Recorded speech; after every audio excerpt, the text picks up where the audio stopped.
你以為蟲洞是一條能穿越宇宙的秘密隧道，最新研究卻說，我們可能從一開始就想錯了。蟲洞連接的也許不是兩個遙遠的地點，並非是穿越太空的物理隧道，而是關於時間本身和宇宙結構的更深層的奧秘，是時間的兩個相反方向，一個向前，一個向後。如果這是真的，蟲洞不存在，蟲洞不是路，而是時間結構的縫合線。更震撼的是，大爆炸可能也不是時間的起點，而是一場反彈。今天，我們就把這套時間翻面的宇宙圖景講清楚。第一，蟲洞神話的翻車現場。你以為是宇宙捷徑，結果可能從一開始就想錯了。終於等到這一天了，科學家最新的結論幾乎要把我們對蟲洞的想象整個翻過來。你以為它是宇宙捷徑，結果它的真面目可能完全不在你以為的那條路上，甚至會讓你當場懷疑，我們是不是一直想錯了方向。一項刊登在經典與量子引力上的新研究直接潑了冷水。大眾最熟悉的那種像隧道一樣能鑽過去的蟲洞，也許從物理意義上根本站不住腳。換句話說，我們腦海裡那張科幻海報可能一直都畫錯了。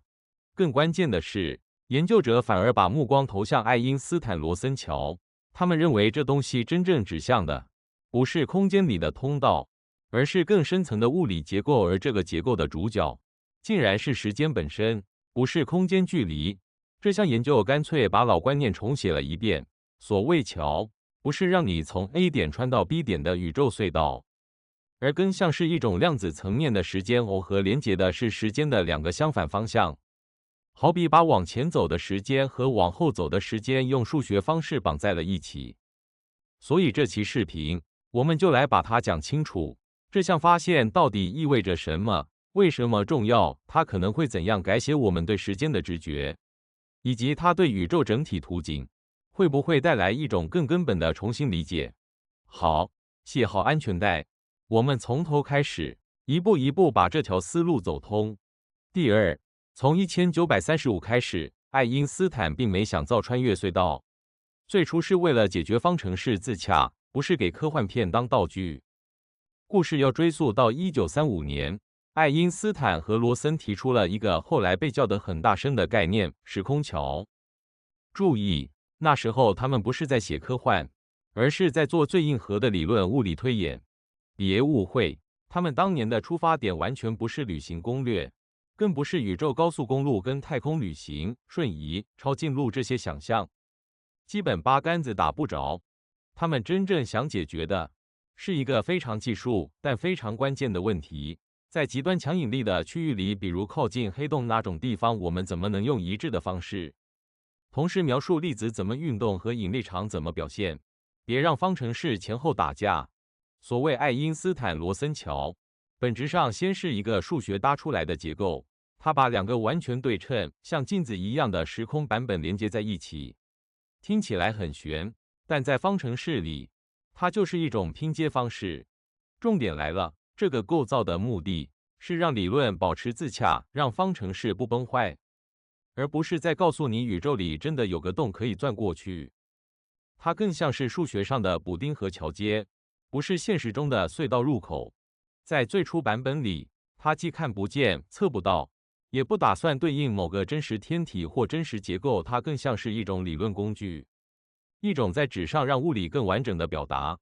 第三，蟲洞如何被講成了宇宙通道？從數學解到科幻入口，只差一次誤讀和無數次傳播。但時間一長，故事就開始變味了。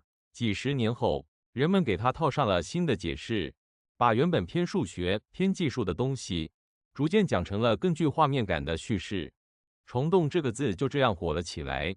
這座橋被越來越多人形容成能穿越時空的隧道，一下子從黑板上的符號變成了電影裡那種閃閃發光、能通往遠方的通道。更要命的是，這種說法一路擴散，從理論討論到科普文章，再到科幻小說和影視作品，層層加料，反覆傳播，最後幾乎成了大眾對蟲洞的預設定義。於是大家很自然就開始想象，它像一扇門，一頭是銀河這邊，一頭是宇宙盡頭，甚至更誇張，能不能拿它穿越時間，去未來看一眼，或回過去改寫命運？但現實很冷靜，即便在愛因斯坦自己的廣義相對論框架裡，這類結構也從來沒有被證明物理上可行，它可以是方程式的解，卻不等於宇宙允許你把它當成交通工具。數學模型給的畫面更像脆弱的泡泡，這種橋一出現就會瞬間崩塌，快到你連眨眼都來不及。所以不管是飛船、光還是訊息，都根本沒有機會通過。更誇張的是，在模型裡它斷裂的比光還快，這意味着你既不能穿越，也很難觀測，你甚至很難把它當做一個穩定存在過的東西。所以到頭來，它更像抽象的理論解法，而不是宇宙裡的實體結構，像是一張數學地圖上的符號，並不保證現實裡真有那座橋。第四，量子視角的翻盤，橋連的不是空間，而是時間方向。蟲洞不再是路，而是時間結構的扣環。而這一次，新研究換了鏡頭，他用現代量子理論的視角，重新回到最初的愛因斯坦羅森橋，把過去那些被科幻化的想象，重新拉回到量子與重力的硬核討論裡。他們做的第一件事，就是把空間隧道的標籤撕掉，不把它當作空間中的幾何通道，而把它當作一種量子結構，也就是說，它的意義不在哪裡通哪裡，而在量子系統如何被完整描述。在這個框架裡，橋根本不負責把兩個地點連起來，它不是地圖上的兩點連線，不是宇宙裡的兩站直達，它連接的反而是同一個量子系統裡兩塊互補的部分，像一套拼圖的左右兩半，少了任何一半，整幅圖就不完整。更具體地講，這兩個部分對應的是時間的兩個相反方向，一個朝未來走，一個朝着過去走。聽起來反直覺，但在數學裡，它可能是必須同時存在的兩條腿。也就是說，系統的一部分以我們熟悉的方式向前演化，而另一部分則像鏡像一樣，從反射的位置向後演化。就像你看見兩個人背對背走路，一個往前走，一個往後退，但它們合起來才構成同一個完整故事。研究者強調，要把現實用量子力學講完整，這兩部分缺一不可，尤其在強引力、極端時空曲率的環境裡。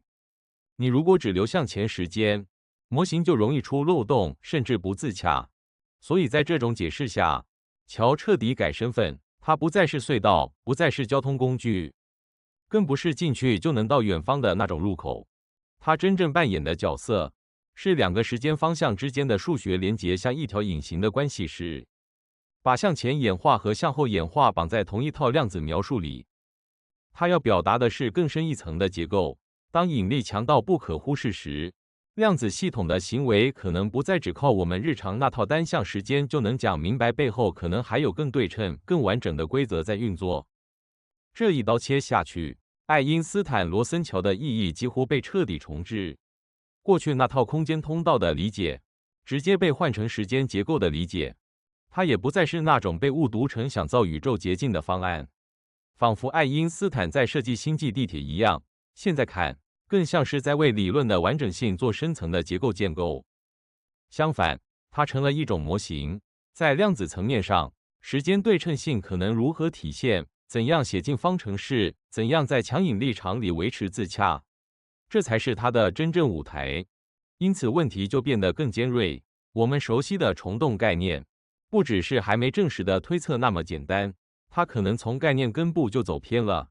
研究者的態度很直接，把它當作空間隧道來理解，在概念層面就錯了方向，錯的不是細節，而是把它是什麼這件事認錯了。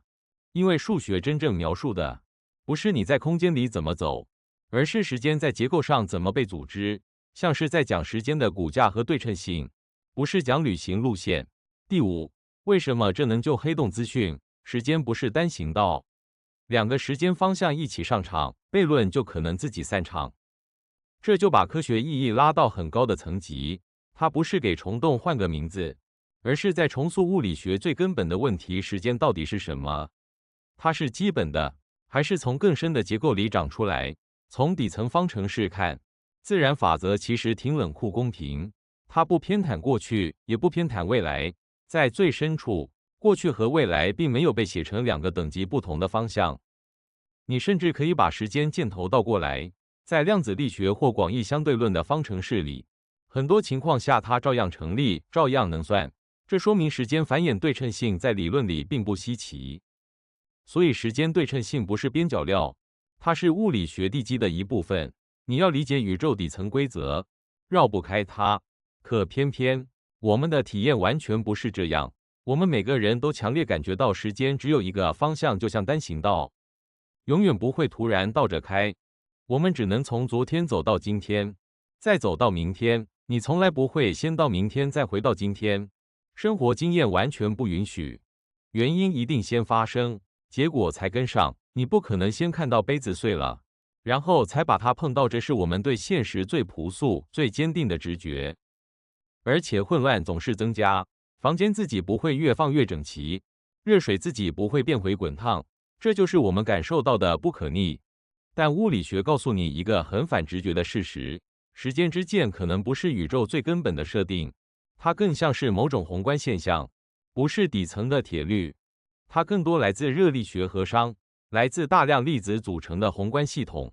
當粒子一多，統計規律一壓上來，你就自然看到照一個方向走的時間箭頭。在微觀世界，量子力學本身並非要指定哪個方向才算正向時間，它並不天然站對，不像我們的日常經驗那麼偏向單向流逝。很多微觀過程從方程式上看來是可逆的，你把過程倒放，數學上也說得通。這就像電影導播，底層規則不會立刻跳出來說不允許。這項新研究的膽子就在這裡，它不是把時間對稱性當作教科書裡的備註，而是認真把它拿來用，直接應用到重力系統，尤其是那種強引力最容易出悖論的地方。它的核心主張非常明確。如果你想給現實一個完整的量子描述，你必須同時包含兩個時間方向，只寫一個方向。就像只寫半本書，注定缺頁。在他們看來，向前演化的部分和向後演化的部分必須成對出現，像一對互補的齒輪一起轉動，合起來才構成一個完整、閉合、可自洽的物理系統。那為什麼我們平常只用一個時間方向？因為在日常尺度，宏觀系統被熵和不可逆性牢牢支配，你不需要雙向時間也能把絕大多數現象講得很好。所以這種簡化在正常世界裡確實有效，也非常省事。工程、天體、日常物理基本都能跑得通，但一旦你把環境推到極端黑洞附近那種強引力、時空被扭得厲害的區域，或是早期宇宙那種規則還在重組的階段，這種只用單向時間的簡化就可能開始失靈，甚至制造悖論。於是他們說，在這些極端情境裡，為了讓理論保持一致，不自相矛盾，你必須把兩個時間方向都帶上。這不是裝飾，而是剛需。而愛因斯坦羅森橋這裡順理成章地出現了，它成了連接這兩部分的數學結構，相當於把雙向時間的兩塊拼圖扣在一起的那道扣環。它不是你想加就加，不想加就刪的可選插件，不是錦上添花，而是結構能不能站穩的關鍵零件。在這個框架裡，它是量子描述完備性和可逆性的必要條件。沒有它，你的量子敘事就可能不完整，甚至會在強引力處出現邏輯斷裂。更有意思的是，這個想法也給老大難問題黑洞資訊悖論開了一條新路，不是硬改物理定律，而是換一種更對稱、更完整的時間視角來處理。傳統說法一直很頭痛，黑洞把東西吞進去，資訊好像就沒了。可量子力學的核心原則之一，恰恰是資訊必須守恆着兩邊一對上，就像兩條鐵軌硬生生撞在一起。研究者指出，這個悖論之所以尖銳，很大一部分是因為我們預設時間只能單向流過事件，你把時間當作單行道，很多東西就只能進去不出來，訊息自然顯得像被抹掉。但如果你把兩個時間方向都納入完整描述，悖論就沒那麼神秘了，甚至可以直接消解，不是靠魔法，而是靠對稱性把賬算平。訊息並沒有真正消失，它只是沒有沿着我們熟悉的那條時間方向繼續可見。在這個圖景裡，訊息像是轉車了，它脫離我們所在的時間箭頭，沿着相反的時間方向繼續演化。你在這邊看不見了，不代表它在整體系統裡不存在。所以從我們的視角來看，當然像丟了，就像你把東西放進一個只出不進的傳送帶，你站在這端永遠等不到回流，自然會以為它沒了。但從完整的量子力學視角來看，它依然守恆，依然在系統裡，只是跑到了你不再跟得上的那條時間分支上。最省事也最乾淨的地方就在這裡，你既能緩解資訊悖論，又不必引入什麼奇異物質、神秘粒子，或大刀闊斧修改已知物理學。它更像是把我們預設的時間視角補全了。它所依賴的材料很樸素，時間對稱性與量子可逆性都是物理學裡本來就站得住腳的原則，只是我們以前沒把它們用到這麼極端，這麼徹底。第六，更大的震撼，大爆炸也許不是起點，宇宙可能經歷過反彈，黑洞更像時間邊界，而且這並不孤立。在量子重力更廣泛的研究裡，時間到底是什麼本來就是爭議焦點，很多人都在懷疑。時間可能不像我們以為的那麼基本，它可能在更深處會變形。不少模型甚至直接說，時間不是宇宙的底層積木，而是一種湧現屬性，像溫度一樣。微觀粒子並沒有溫度，但宏觀一統計，你就看到了溫度。時間可能也類似，是從更深的結構裡長出來。這項研究正好和這種思路合拍，它把時間方向看成宏觀層面的特徵，而不是微觀世界必須先天規定的絕對規則。換句話說，時間箭頭可能是後來的結果，不是最初的原因。因此，在這個框架下，愛因斯坦羅森橋更像時間對稱性的數學表達式。它不是宇宙裡某個能挖出來的物體，而是一種描述方式，一種結構化的語言。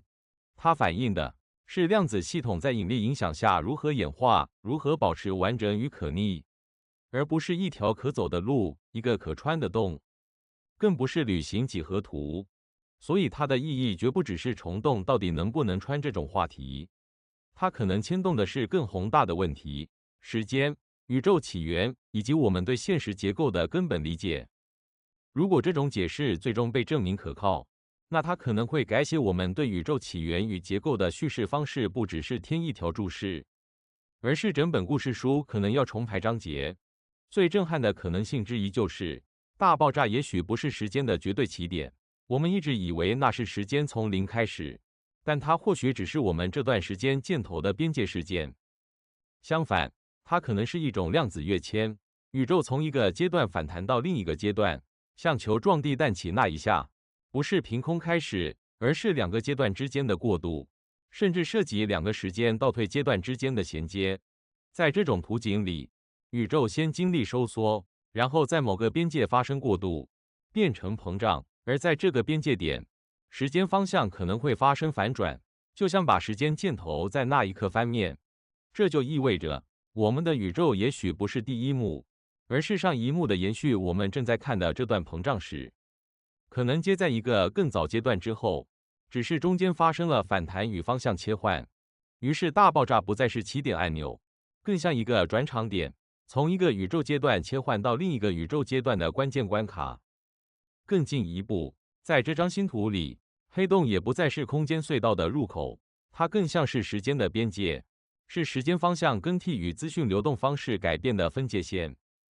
黑洞連接的不是不同地點，而是不同時間方向。你以為它把這裡和那裡連起來，結果它連的可能是向前和向後。所以它們不是穿越空間的捷徑，不是宇宙裡的直飛航線，不是為了讓你省路程。它們更像是跨越時間結構的過渡階段，像一個邊界機制，讓系統的時間演化方式切換與銜接。更重要的是，這個理論不只是講得好聽，它也試圖把門打開。有沒有可能被觀測檢驗？有沒有可能留下可測的痕跡？這就讓它從純粹哲學式想象，往可科學檢驗的方向邁了一步。如果時間對稱的量子結構真的存在，那宇宙尺度的演化過程很可能會留下指紋。在宇宙學資料裡出現某些可測量的細節偏差，像是背景噪音裡藏着一段更古老的回音，例如宇宙微波背景輻射裡某些細微的不對稱，大尺度結構裡一些難以解釋的異常，或某些意想不到的遺跡物體，這些都可能成為間接證據。就像考古學家不是親眼看見歷史，卻能從碎片拼出故事。甚至有一些更大膽的推測模型說，某些類型的暗物質可能就是反彈之前那個宇宙階段留下來的殘餘物。它不跟我們互動太多，所以我們只能透過重力感覺到它的存在。當然，這些目前仍主要停留在理論層面，離定論還有距離。但關鍵在於，它給了未來研究可檢驗的方向，不是憑空想象，而是能提出問題、設定觀測指標，讓數據來裁決。接下來研究的重點會很現實，繼續打磨模型，補齊推導，把它和可觀測物理掛鈎，然後去問一個硬問題：時間對稱的量子結構能不能在天文物理與宇宙學數據裡留下可測影響？能不能被望遠鏡、偵測器、統計分析抓到蛛絲馬跡？最終它能不能站住腳，不取決於它多酷，而取決於兩件事：它能不能做出清晰的預測，而這些預測能不能和經驗數據一致。物理學最後靠的永遠是預測與證據。所以回到最初那句衝擊，我們口中的蟲洞可能並不是宇宙裡真實存在能讓你穿行的物理結構，它可能不是路，而是規則的影子。它們更像在揭示一件更狠的事：時間本身可能有更深層的对稱性與結構。我們習慣的單向流逝，也許只是宏觀世界給我們的表面版本。而一旦這條路線被證實，它可能會從根本上改變我們理解宇宙的方式。宇宙不再只是空間發生的故事，更像是時間結構本身寫出來的劇本。我們只是剛好活在其中一個方向、一個章節裡。結語：蟲洞不是洞，其實是時間。蟲洞其實不是空間隧道，而是時間兩個方向的量子連結。當我們把蟲洞從空間隧道改寫成時間結構，你會發現，真正被挑戰的不是旅行幻想，而是時間本身。也許訊息從未消失，只是走向了我們看不見的時間方向。也許大爆炸不是開始，而是宇宙翻頁的那一瞬間。接下來，決定這一切的不是想象力，而是觀測與預測。如果未來的宇宙資料真的出現那枚時間對稱的指紋，我們將不得不承認，宇宙的劇本不是寫在空間裡，而是寫在時間更深處的結構中。感謝您看到這裡。如果您喜歡這種用講故事的方法，把最新科技講得更直觀、更好懂，歡迎點讚、轉發、訂閱支持。我們會盡量保持節奏，每天推出這樣的內容，陪您一起追前沿。明天同一時間，我們再見。